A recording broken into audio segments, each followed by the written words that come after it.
Hi guys, मैं आशीष यादव आपका आपके यूट्यूब चैनल में स्वागत करता हूं। दोस्तों, अगर आप क्लास 12 यानी 12वीं कक्षा की अगर आप तैयारी करते हैं तो आप बिल्कुल सही स्थान पे हैं। तो चलिए मैं आपको बता दूं क्लास किस चीज़ का है, मैथ का है। यहाँ पे हम आपको डेली कुछ ना कुछ फैक्ट बताते रहते हैं और आज भी मैं बताने वाला हूँ। इसलिए आपसे रिक्वेस्ट है कि वीडियो को पूरा एंड तक देखिएगा, जिससे इसका आपको ज़्यादा से ज़्यादा बेनिफिट मिल सके। तो मैं आपको बता दूँ अभी लेसन आपका हम लोग चल रहे हैं क्या, रिलेशन और फंक्शन पूरा डिटेल और डीपली से हम लोग अध्ययन कर रहे हैं। और अगर आप पीछे का वीडियो नहीं देखे तो पूरा वीडियो एंड तक देखिएगा, इससे आपको बहुत ज़्यादा बेनिफिट मिलने वाला है। इसके पहले मैं आपको बताया था कि टाइप ऑफ मैपिंग कितने टाइप से हम लोग कराते हैं।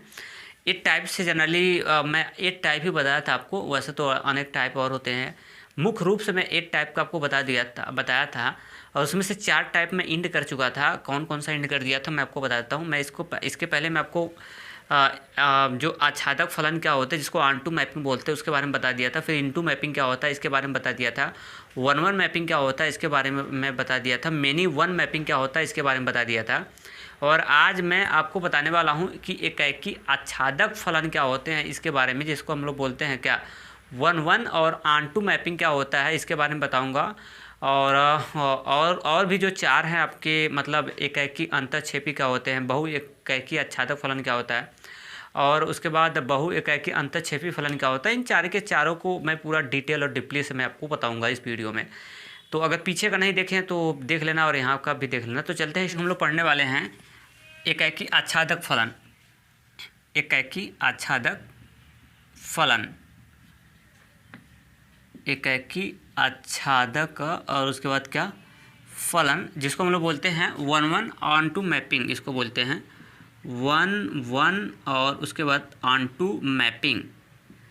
इसके बारे में पूरे एक्सप्लेन मैं करने वाला हूँ, टेंशन मत लेना।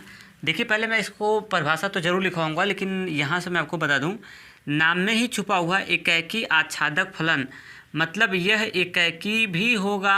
अब एकाएकी आप समझो, एकाएकी बता दिया था, और आच्छादक का भी गुण होगा। और किसका, आच्छादक, आच्छादक का गुण होगा। ये दोनों का गुण दिखाएगा, एकाएकी का भी गुण दिखाएगा और किसका, आच्छादक का भी गुण दिखाएगा। मतलब इस वाले फलन में जो आच्छादक अगर फलन एकाएकी भी है और उसके बाद आच्छादक भी है, अगर दोनों गुण जिसमें हो जाएगा उसको हम लोग बोलते हैं क्या, एकाएकी आच्छादक फलन। मेरे ख्याल से समझ में आ गया होगा, है ना। अभी एग्जाम्पल के द्वारा मैं अगर इसको समझाऊँ तो और ही बेस्ट होगा। एग्जाम्पल के द्वारा स्टार्ट करूँ, पहले इसकी परिभाषा लिखवाता हूँ, फिर बताता हूँ। लिखिए फलन, परिभाषा लिखना स्टार्ट। फलन और f such that A attend to b, फलन f such that A attend to B को हम एकाएकी आच्छादक फलन तब कहते हैं, को हम एकाएकी आच्छादक फलन तब कहते हैं जब यह फलन एकाएकी भी हो, जब यह फलन एकाएकी भी हो और आच्छादक भी हो, और आच्छादक भी हो। अगर इसमें दोनों गुण पाया जाता है, अगर इसमें दोनों गुण पाया जाता है तो ऐसे फलन को एकाएकी आच्छादक फलन कहते हैं। तो ऐसे फलन को एकाएकी आच्छादक फलन कहते हैं। फाइनल, इसमें मैं एग्जाम्पल के द्वारा आपको समझाता हूँ। देखिए भाई, एग्जाम्पल के द्वारा अगर मैं समझाता हूँ यहाँ पे, मतलब इसमें दोनों गुण होना चाहिए, एकाएकी भी होना चाहिए और आच्छादक भी होना चाहिए। मतलब वन वन और उसके बाद ऑन टू, अगर दोनों का गुण आएगा तो भी तभी आप इसको बोलेंगे। अब आपको पता होना चाहिए कि एकाएकी क्या होता है। एकाएकी के बारे में और आच्छादक के बारे में पूरी जानकारी मैं बताता है। वन वन क्या होता है, एकाएकी ये होता है कि अगर एकाएकी की कंडीशन बताया था ना, अगर ए और बी 2 सेट हैं, ए और बी 2 समुच्चय हैं, तो ए के सभी अवयव बी में जाके मिले, लेकिन किससे, एक एक से, किससे मिले। अगर एक एक से मिलते हैं तो ये गुण होता है किसका, एकाएकी का। और आच्छादक का गुण होता है, आच्छादक का गुण होता है कि बी नाम के जितने भी अवयव हैं, बी समुच्चय बी वाले सेट में जितने भी अवयव हैं उनका संबंध ए से बनेगा। अगर ए से बी के सभी अवयव का अगर संबंध ए से है ना, तो ऐसे फलन को हम लोग कौन सा, तब वो होगा क्या, आच्छादक। मतलब आच्छादक में होता है कि बी का एक भी अवयव खाली नहीं जाना चाहिए, ए के साथ जरूर बना होना चाहिए। और एकाएकी का गुण ये होता है कि ए के अवयव बी के अवयव से मिलना चाहिए, लेकिन एक एक से मिलना चाहिए। बी के दो अवयव, दो अवयव नहीं, एक ही अवयव अगर मिलेगा तो ऐसे फलन को हम लोग क्या बोलेंगे, एकाकी बोलते हैं। अब जैसे अब इसमें दोनों गुण आपको दिखाना है। अब जैसे मैंने ले लिया यहाँ पे क्या ले लिया, A1 ले लिया, A2 ले लिया, A3 ले लिया और उसके बाद क्या ले लिया, A4 ले लिया। एक सेट A रख लिया और एक सेट यहाँ पे मैंने ले लिया, जैसे B1 ले लिया, B2 ले लिया, B3 ले लिया और उसके बाद क्या ले लिया, B4 ले लिया। और ये एक इनके बीच में एक फलन डाल दिया, मतलब एक ये हो गया, सेट का नाम हो गया क्या, बी। ये क्या चीज़ बताता है, ये एक आधार बना दिया गया है कि ये जो फलन चल रहा है ना, ए से किधर की ओर चल रहा है, बी की ओर, क्योंकि फलन एक रिलेशन होता है ना, मतलब ये रिलेशन ए से किधर बी की ओर देखा जा रहा है। अब बी से ए की ओर भी दिखा सकते हैं, जैसे यहाँ पे क्या रख लिया, बी रख लिया। इसको एकाकी भी होना चाहिए और आच्छादक भी होना चाहिए। तो देखिए अगर मैं इसको यहाँ से मिला दिया और इसको यहाँ से मिला दिया और इसको यहाँ से मिला दिया और इसको यहाँ से मिला दिया, अब देखिए अगर ये जो डायग्राम आपके सामने रखा हूँ, पहले आप चेक करिए कि 1-1 है कि नहीं है। पहले इस डायग्राम को चेक करिए 1-1 है या कि नहीं है। तो आप देखिए सेट जो ए है इसके सभी अवयव, सेट ए के कितने अवयव, सभी अवयव। देखिए A1 भी जाके दूसरे के सेट से मिला है तो एक ही आदमी से मिला है, A2 भी एक ही आदमी से मिला है B1 से, A3 भी एक ही आदमी से मिला है और A4 भी एक ही आदमी से मिला है। तो इससे क्लियर हो गया कि ये तो बन गया एकाकी, क्या हो गया, एकाकी हो गया। और आच्छादक का गुण क्या होता है, आच्छादक के गुण में होता है कि बी के सभी अवयव ए से संबंध में बना होता है तो आच्छादक होता है ना। तो देखिए बी के सारे अवयव, चार के चारों अवयव जो हैं वो सभी तो बने हैं ए से, तो इसका मतलब ये हो जाएगा क्या, आच्छादक भी होगा, क्या होगा, आच्छादक भी होगा। तो इसका मतलब ये एकाकी भी हो गया और क्या हो गया, आच्छादक हो गया। इसलिए ये जो एग्जाम्पल होगा किसका हो जाएगा, एकाकी और किसका, आच्छादक का हो जाएगा, एकाकी और किसका होगा, आच्छादक का। तो मेरे ख्याल से ये स्पष्ट हुआ।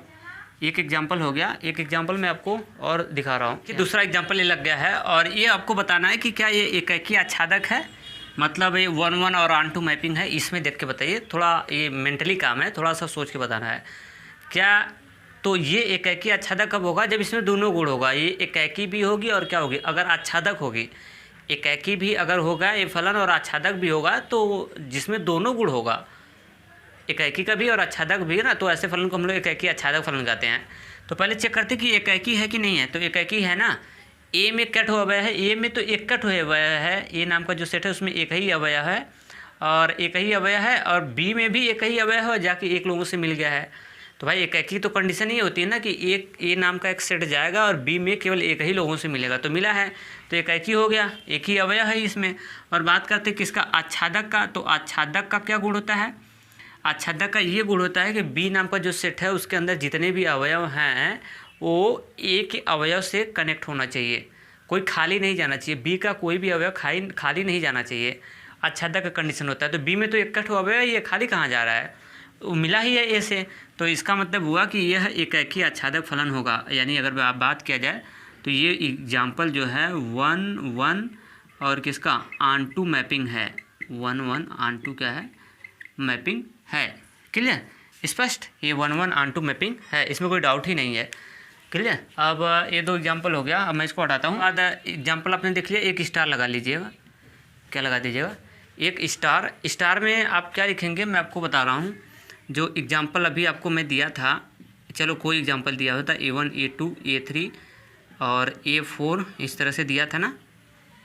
स्टार में यही एग्जाम्पल लिखेंगे, अभी लिखिएगा मत, देखिएगा B1 और B2 और B3 और क्या B4। स्टार में एक ये फैक्ट बता रहा हूँ आपको, ये सेट ए हो गया और सेट क्या हो गया, बी हो गया। और इस तरह से मैं बनाया था और यहाँ पे फलन कितना लिखा था, एफ लिखा था। और इसको चाहे जैसे बनाया था, मैं एक एग्जांपल ये अलग से दे रहा हूँ। चलो अब इसको मैं यहाँ से मिला देता हूँ, इसको यहाँ से मिला दिया, हाँ, और इसको मैं यहाँ से मिला दिया और इसको मैं यहाँ से मिला दिया। बताओ अगर पहली बात ये एकाकी आच्छादक है कि नहीं है, तो एकाकी आच्छादक है क्योंकि इसमें दोनों गुण है, एकाकी का भी गुण है, ए के सभी अवयव जाके बी के एक एक अवयव से मिले हैं, एक एक अवयव से मिले हैं ना, देखिए एक एक अवयव से मिले हैं।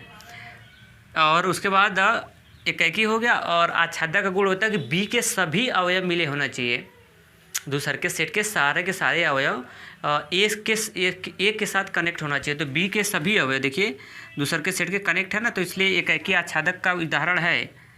अब इसमें क्या बताने वाला हूँ मैं, एक अच्छी फैक्ट बताने वाला हूँ। ये तो एकाकी आच्छादक है, अच्छा एकाकी आच्छादक ये तो है एकाकी आच्छादक। इसमें देखिए एक एग्जाम्पल लिखने के बाद ना आपको इसमें अच्छी फैक्ट बता रहा हूँ। क्या क्या बताना है आपको, पहली बार डोमेन इसमें बताना है। क्या डोमेन, अब डोमेन क्या होता है, डोमेन ये होता है कि ए के अवयव जो होते हैं डोमेन का काम करते हैं। ए के सभी अवयव जो संबंध बनाए रहते हैं वो डोमेन होते हैं। तो डोमेन में तो ए के सारे अवयव संबंध बनाए हैं, तो यहाँ से इसका डोमेन हो जाएगा A1 A2 A3 and A4 हो जाएगा, डोमेन हो गया। और दूसरा का होता है कोडोमेन, कोडोमेन। तो कोडोमेन में किसके अवयव होते हैं, बी के अवयव कोडोमेन का काम करते हैं। और बी के सभी अवयव कोडोमेन का काम करते हैं। बी के चाहे वो संबंध में रहे या न रहे, बी के सारे अवयव जो होते हैं कोडोमेन का काम करते हैं। तो यहाँ पे तो सभी के सभी अवयव कोडोमेन, सभी के सभी अवयव संबंध बनाए हैं। बी के सभी अवयव चाहे वो संबंध बनाए या फिर ना बनाए वो आपके कोडोमेन होते हैं। लेकिन यहाँ पे तो सब बनाए हैं तो उससे कोई दिक्कत नहीं है।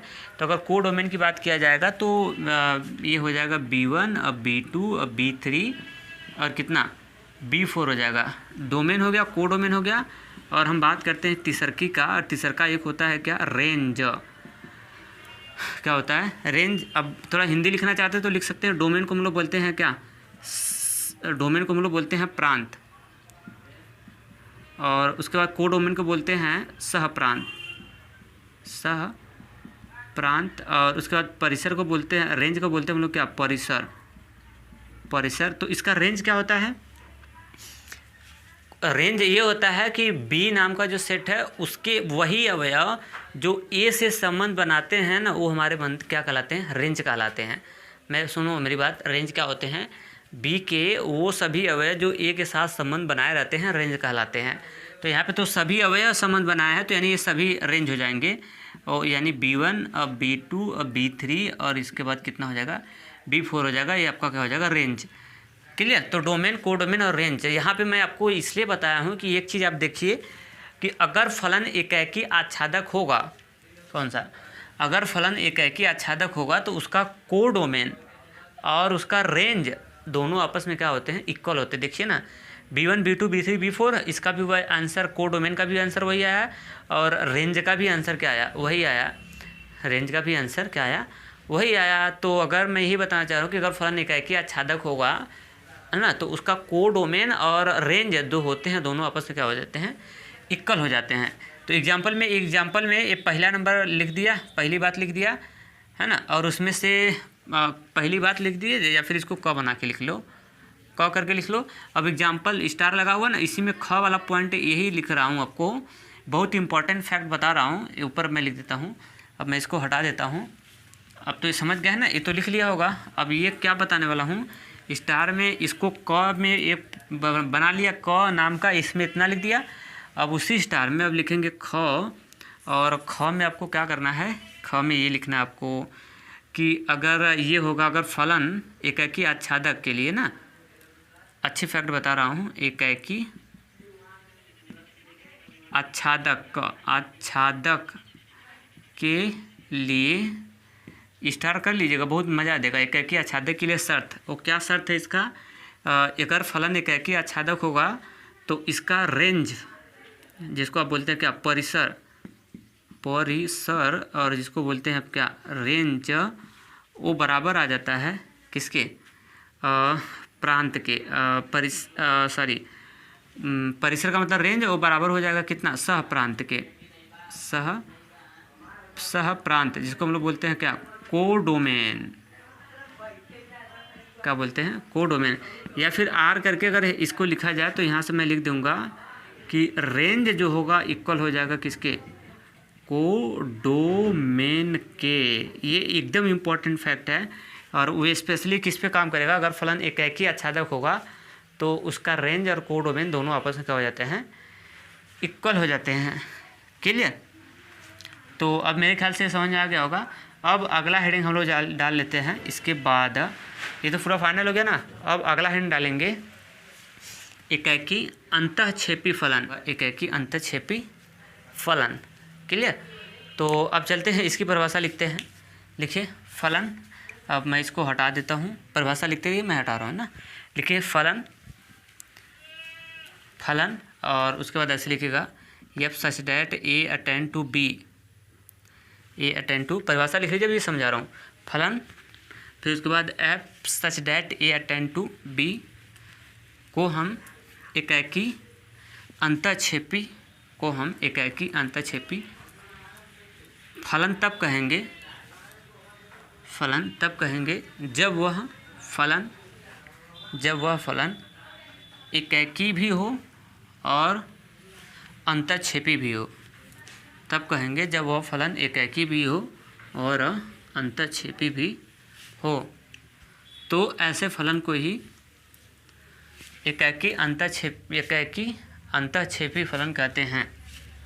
तो ऐसे फलन को ही एकाकी अंतःक्षेपी फलन कहते हैं।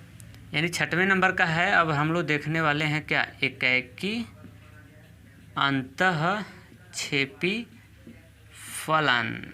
और इसको हम लोग बोलते हैं, एकाकी को क्या बोलते हैं, वन और अंतःक्षेपी को बोलते हैं इनटू मैपिंग। मतलब देखिए यहाँ से पता चल रहा है कि ये एकाकी का भी गुण रखेगा अपने अंदर और किसका, अंतःक्षेपी का भी गुण रखेगा। तो अगर एकाकी का भी गुण रखा और अंतःक्षेपी का भी गुण रखा तो ऐसे फलन को हम लोग बोलते हैं एकाकी अंतःक्षेपी फलन। अब देखिए, अब आपको एकाकी का गुण याद है ना। एकाकी में क्या होता है, पहला सेट जाता है बी के केवल एक ही अवयव से, केवल एक ही अवयव से समझ बनाता है, तो वो एकाकी होता है। और अंतःक्षेपी में क्या होता है, अंतःक्षेपी में ये होता है कि बी में कम से कम एक अवयव ऐसा होना चाहिए जो ए के साथ संबंध ना बनाए। बी के सभी अवयव बनाना चाहिए ना, बी के में कम से कम एक ठो अवयव ऐसा होना चाहिए जो ए के साथ संबंध ना बनाए। तो ऐसे फलन को हम लोग क्या बोलते हैं, अच्छा अंतःक्षेपी बोलते हैं। ये सब तो बता चुका हूँ। अब इसका एग्जाम्पल देखिए, इसके बाद लिखेंगे। इसका एग्जाम्पल मैं दे दिया, जैसे A1 A2 A3 और कितना हो जाए A4 हो जाए।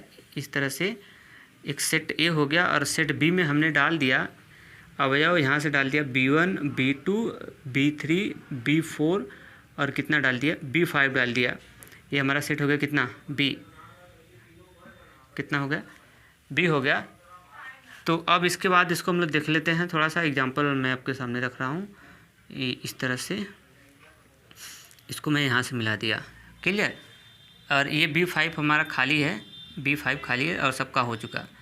अब देखिए ये जो आपके सामने मैं रखा हूँ एग्जांपल, पहले तो एकाकी है या नहीं है, एकाकी है। देखिए एकाकी इसलिए है क्योंकि ए के सभी अवयव गए हैं और बी के केवल एक अवयव से ही दोस्ती किए हैं, एक अवयव दोस्ती किए हैं, इसलिए एकाकी हो गया। और आच्छादक इसलिए ऐसे हो जाएगा क्योंकि बी में सभी लोग तो दोस्ती किए हैं लेकिन एक अवयव जो B5 है वो खाली है। कम से कम एक अवयव ना, आच्छादक की कंडीशन होती है, मैं बताया था पीछे, देखिएगा कि समुच्चय बी में कम से कम एक अवयव ऐसा होना चाहिए, कम से कम, एक से अधिक भी हो सकते हैं लेकिन मिनिमम एक होना चाहिए। कम से कम एक ठो, मिनिमम में एक ठो अवयव ऐसा होना चाहिए जो रिलेशन ना बनाए ए से। एक से ज़्यादा भी नहीं बनाएंगे तो भी कोई बात नहीं, लेकिन कम से कम एक ठो नहीं बनाना चाहिए, तो वो आच्छादक होता है। तो देखिए इसमें दोनों गुण है, एकाकी भी है और आच्छादक भी है। तो इसलिए ये जो एग्जाम्पल है वो है एकाकी, ये लिखेंगे आच्छादक, एकाकी आच्छादक फलन। एक एग्जाम्पल और दे रहा हूँ आपके सामने, देखिए। और उसके बाद इसको देखिए, मैं एग्जाम्पल दे दिया। जैसे मैं मान लेता हूँ कि A3 A4 एक सेट मैंने तैयार कर दिया इधर, और एक दूसरा का सेट मैंने तैयार कर दिया इस तरह से। और यहाँ पे लिख दिया कितना, B1 लिख दिया, B2 B3 B4 B कितना 5। और इसमें से एक एलिमेंट हटा देता हूँ यहाँ से, इसको यहाँ से मिला दिया और इसको यहाँ से मैंने मिला दिया इस तरह से। इसका सेट ए नाम रख लिया, इसका सेट नाम रख दिया बी, और इसको यहाँ से मिला दिया। और ये हमारा एक कोई फलन है जो इसको कनेक्ट कर रहा है, क्लियर। तो इसमें देखिए ये भी जो फलन है एकाकी आच्छादक है, ये भी फलन है एकाकी और क्या है आच्छादक है। पहले एक देख लेते कैसे, पहले एकाकी है या नहीं है। एकाकी है क्योंकि जो पहला सेट है इसके सभी अवयव 3 अवयव हैं, तीनों अवयव बी में गए हैं और एक एक लोगों से दोस्ती कर लिए, इसलिए एक एक आदमी से करेगा दोस्ती तो एकाकी होगा। और आच्छादक इसलिए होगा क्योंकि बी में आच्छादक की कंडीशन ये होती है कि बी के सभी अवयव एक के अवयव के साथ दोस्ती नहीं करना चाहिए, कम से कम एक बिना दोस्ती वाला होना चाहिए। तो इसमें एक बिना दोस्ती वाला नहीं है, 2 आदमी बिना दोस्ती वाले हैं, कम से कम एक बिना दोस्ती वाला होना चाहिए। एक से अधिक भी बिना दोस्ती वाले हो सकते हैं लेकिन कम से कम एक होना चाहिए। तो यहाँ पे एक से ज़्यादा हैं, 2 लोग हैं, एक B3 और एक B5 जो संबंध नहीं बनाया है किससे, ए से, इसलिए लिख देंगे यह एकाकी अंतःक्षेपी, यह एकाकी अंतःक्षेपी फलन क्या होगा क्लियर। तो मेरे ख्याल से अच्छे से क्लियर होगा। तो चलते आज के लिए इतना, थैंक्स। और वीडियो अच्छा लगा होगा तो अपना फीडबैक आप मुझे ज़रूर दीजिएगा।